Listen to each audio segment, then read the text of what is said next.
Oman Police inaresto ang isang Asian national. At ayon sa mga nasa Oman, ito ay isang Pinay OFW.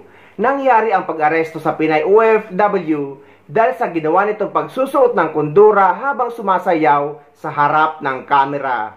Ang kundura ay tradisyonal na sinusuot ng mga Arabong lalaki. Isang kabayan natin ang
Guys, maging paalala ito sa lahat ng mga kababayan natin OFW, lalo na sa mga nasa Middle East, na hindi lahat ng mga naiisip natin ay pwede, kahit pa ito ay biro lamang or for the content.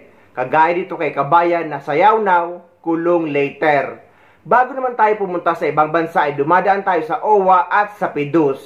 At doon pa lang ay pinapaliwanag na ang mga bawal at mga limitasyon habang nasa ibang bansa.